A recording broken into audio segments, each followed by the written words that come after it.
जय हिंद दोस्तों। Happy new year to all of you. ये साल आप सभी के लिए बहुत शुभ हो और आप इस नए साल में ऊंचाइयों को छुएं और सफलता प्राप्त करें।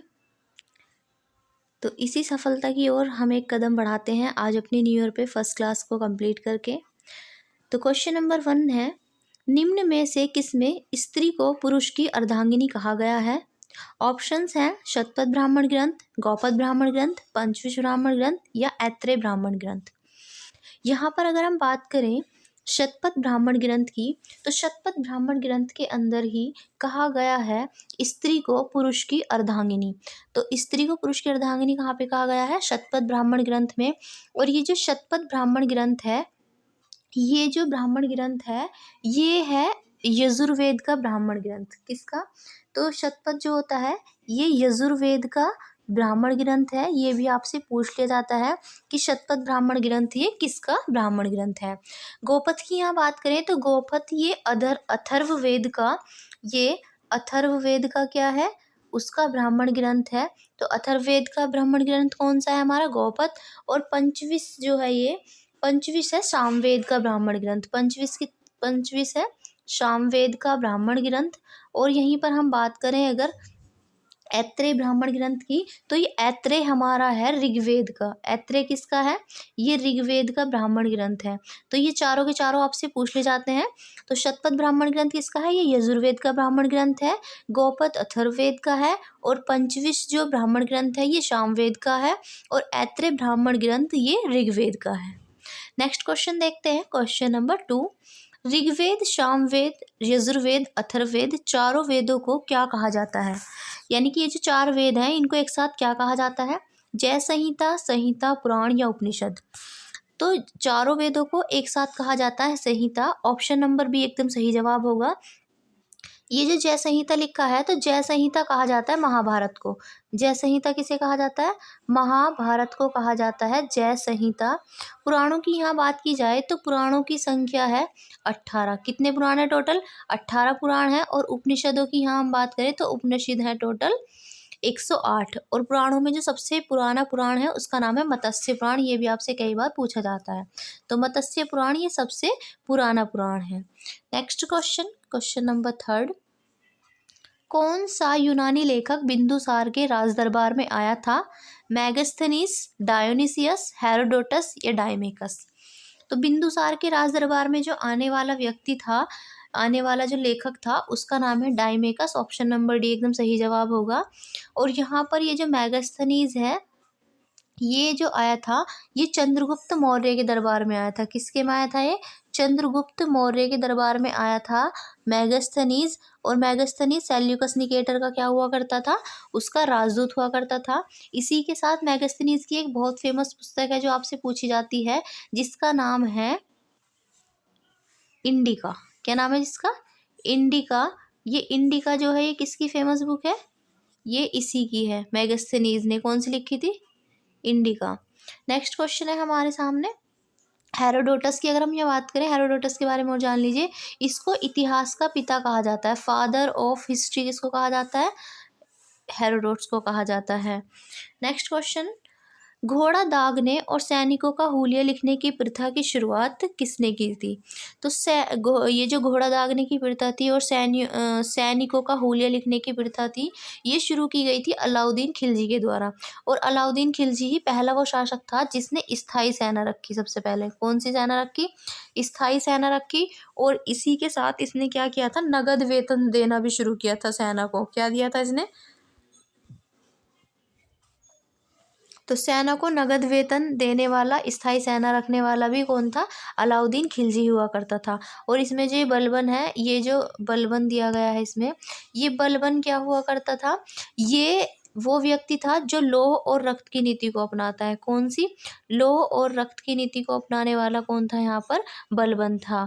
तो बलबन बहुत बार पूछ लिया जाता है आपसे। और सिजदा और पाबोस की जो प्रथा थी, सिजदा और पाबोस, कौन कौन सी? सिजदा और पाबोस। सिजदा और पाबोस। तो सिजदा और पाबोस जो शुरू करने वाला था वो भी कौन था? ये यहाँ पर हुआ करता था। पाबोस को शुरू करने वाला सिजदा और पाबोस। तो सिजदा और पाबोस शुरू करने वाला कौन था? ये भी बलबन हुआ करता था। तो लोह और रक्त की नीति अपनाने वाला, सिजदा और पाबोस को शुरू करने वाला और दल चालीसा को नष्ट करने वाला भी व्यक्ति कौन था? बलबन था। नेक्स्ट क्वेश्चन देखेंगे, सुशासन दिवस कब मनाया जाता है? 25 सितंबर, 25 अक्टूबर, 25 दिसंबर या 22 दिसंबर? तो यहाँ पर ऑप्शन नंबर डी इसके लिए सही जवाब होगा। 25 दिसंबर को हम सुशासन दिवस के रूप में मनाते हैं और ये सुशासन दिवस अटल बिहारी वाजपेयी जी की जयंती जो है उसको हम मनाते हैं। किस रूप में मनाते हैं? सुशासन दिवस के रूप में मनाते हैं हम अटल बिहारी वाजपेयी जी की जयंती। और यहीं पर आपको याद रखना है कि ये मनाना जो स्टार्ट हुआ था वो 2014 से शुरू हुआ था। नेक्स्ट क्वेश्चन देखते हैं, और 22 दिसंबर, और याद रखिएगा इस दिन दक्षिणी गोलार्ध में सबसे बड़ा दिन होता है। दक्षिणी गोलार्ध में सबसे बड़ा दिन कब होता है? तो दक्षिणी गोलार्ध में सबसे बड़ा दिन भी होता है 22 दिसंबर को ही। क्वेश्चन नंबर 6, मानव शरीर की सबसे छोटी कोशिका कौन सी है? ऊतक, लाल रक्त कोशिकाएं, श्वेत रक्त कोशिकाएं या माइकोप्लाज्मा गैलीसेप्टिकम? तो मानव शरीर की जो सबसे छोटी कोशिका होती है उसका नाम है माइकोप्लाज्मा गैलीसेप्टिकम। ये क्वेश्चन इंपॉर्टेंट है, याद रखिएगा, पूछा जाता है। और सबसे बड़ी कोशिका के रूप में शुतुरमुर्ग के अंडे के रूप को भी हम जानते हैं। नेक्स्ट क्वेश्चन, संविधान सभा में कितनी महिलाएं शामिल थी? ऑप्शंस दिए हैं 13, 14, 15 या 16। अगर यह बात की जाए संविधान सभा में महिलाओं की तो ये हुआ करती थी टोटल 15। तो 15 महिलाएं संविधान सभा में शामिल थी। संविधान सभा का गठन भारत में कैबिनेट मिशन की सिफारिश पर वर्ष 1946 में किया गया था। तो जब वर्ष 1946 में कैबिनेट मिशन आया था उसके आधार पर ही क्या किया गया था? संविधान सभा का गठन किया गया था। और संविधान सभा का जब गठन किया गया था तो इसको बनने में संविधान को पूरा 2 वर्ष 11 महीने और 18 दिन का समय लगा था। कितना भाई? 2 वर्ष 11 महीने और 18 दिन का समय लगा था। याद रखिएगा, ये आपसे पूछा जाता है। और टोटल कितने लोगों ने इस पर सिग्नेचर किए थे बनने के बाद? तो 284 ने किए थे। और संविधान का जनक किसको कहा जाता है? तो डॉक्टर भीमराव अम्बेडकर जी को, डॉक्टर BR अम्बेडकर जी को क्या कहा जाता है? इसका जनक कहा जाता है, संविधान का पिता कहा जाता है। और डॉक्टर भीमराव अम्बेडकर जी को ही आधुनिक भारत के मनु के रूप में भी जाना जाता है। और इन्होंने ही, डॉक्टर भीमराव अम्बेडकर ने आर्टिकल 32 को कहा था संविधान का हृदय तथा आत्मा। चलिए नेक्स्ट क्वेश्चन है 8, द्रोणाचार्य पुरस्कार किसे प्रदान किया जाता है? तो द्रोणाचार्य पुरस्कार सर्वश्रेष्ठ खिलाड़ी को, सर्वश्रेष्ठ शिक्षक को, सर्वश्रेष्ठ सैनिक को या सर्वश्रेष्ठ कोच को? अगर यहाँ पर खिलाड़ी की बात की जाए कि सर्वश्रेष्ठ खिलाड़ी को कौन सा पुरस्कार दिया जाता है, तो सर्वश्रेष्ठ खिलाड़ी को पुरस्कार दिया जाता है अर्जुन अवार्ड या अर्जुन पुरस्कार। तो अर्जुन पुरस्कार जो दिए जाते हैं ये सर्वश्रेष्ठ खिलाड़ी को दिए जाते हैं। सर्वश्रेष्ठ शिक्षक की यहाँ बात की जाए तो यहाँ पर राष्ट्रीय शिक्षक पुरस्कार दिए जाते हैं। क्या दिया जाता है? राष्ट्रीय शिक्षक पुरस्कार जो होता है, राष्ट्रीय शिक्षक पुरस्कार। तो राष्ट्रीय शिक्षक पुरस्कार जो दिया जाता है वो सर्वश्रेष्ठ सैनिक को सर्वश्रेष्ठ शिक्षक को दिया जाता है। और सैनिक तो आपको पता ही है, जो सर्वश्रेष्ठ सैनिक होते हैं देश के उन्हें दिया जाता है परमवीर चक्र। क्या दिया जाता है? परमवीर चक्र से सम्मानित किया जाता है सर्वश्रेष्ठ सैनिक को हमारे यहाँ पर। और सर्वश्रेष्ठ कोच को दिया जाता है द्रोणाचार्य पुरस्कार। इसलिए ऑप्शन नंबर डी क्या होगा? सही जवाब होगा। नेक्स्ट क्वेश्चन नंबर 9, सप्तपर्णी गुफा स्थित है सांची में, नालंदा में, राजगृह में या पावापुरी में? तो सप्तपर्णी जो गुफा है ये हमारी राजगृह में स्थित है। और सप्तपर्णी गुफा के अंदर ही बौद्ध धर्म की पहली संगीति हुई थी।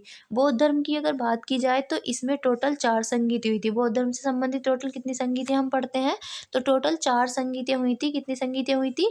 4 हुई थी। और ये जो 4 संगीतियाँ हुई थी बौद्ध धर्म के अंदर, इसमें जो पहली संगीति का आयोजन हुआ था वो हुआ था राजगृह के अंदर। ऑप्शन नंबर सी इसके लिए सही जवाब होगा। और पहली जो हुई थी बौद्ध संगीति, इसका आयोजन किया गया था अजातशत्रु के समय में। किसके समय में किया गया था? पहली बौद्ध संगीति का आयोजन अजातशत्रु के समय में किया गया था। दूसरी बौद्ध संगीति का जो आयोजन था वो कालाशोक के समय में किया गया था। किसके समय में किया गया था? कालाशोक के समय में किया गया था। तीसरी बौद्ध संगीति का आयोजन की अगर बात की जाए तो वो किया गया था अशोक के समय में तीसरी बौद्ध संगीति का आयोजन किया गया था और चौथी बौद्ध संगीति का आयोजन किया गया था कनिष्क के समय में। किसके समय में किया गया था? कनिष्क के समय में किया गया था चौथी बौद्ध संगीति का आयोजन। ये चारों क्वेश्चन इंपॉर्टेंट है, आपसे पूछे जाते हैं। आज का नेक्स्ट और लास्ट क्वेश्चन देखते हैं। नयनार कौन थे? तो हमें बताना है नयनार कौन थे। वैष्णव धर्मानुयायी थे या शाक्त धर्म को मानने वाले सूर्योपासक थे या शैव धर्मानुयायी थे? नयनार जो हुआ करते थे ये शैव धर्म को मानने वाले हुआ करते थे। दक्षिण भारत में जो पूर्व मध्य काल से पहले क्या होता था, भगवान विष्णु की जो उपासना करने वाले थे, किसकी? भगवान विष्णु। जो भगवान विष्णु की उपासना करते थे दक्षिण भारत के अंदर, उनको कहा जाता था अलवार। क्या कहा जाता था उनको? अलवार। याद रखना, ये आपसे डायरेक्ट पूछा जाता है कि दक्षिण भारत में विष्णु की पूजा करने वालों को क्या कहा जाता था, तो उन्हें कहा जाता था अलवार। और जो भगवान शिव की उपासना करते थे उन्हें कहा जाता था नयनार। क्या कहा जाता था उन्हें? उन्हें कहा जाता था नयनार। और यहाँ पर नयनारों की जो संख्या हुआ करती थी वो थी 63। कितनी हुआ करती थी? नयनारों की संख्या हुआ करती थी 63। और जो अलवार संत थे इनकी संख्या हुआ करती थी 12। अलवारों की संख्या कितनी हुआ करती थी? तो 12 हुआ करती थी। क्लियर है? तो आप सभी को फिर से एक बार नववर्ष की हार्दिक शुभकामनाएं। आप सभी की फैमिली को भी हमारी तरफ से नववर्ष की हार्दिक शुभकामनाएं और ये वर्ष आपका शुभ जाए। और इस सीरीज़ के साथ जुड़े रहिएगा। इसी के साथ साथ आपके लिए यूपी स्पेशल की क्लास भी जल्दी ही शुरू कर दी जाएगी। चलिए तो फिर मिलते हैं नेक्स्ट वीडियो में, तब तक के लिए जय हिंद।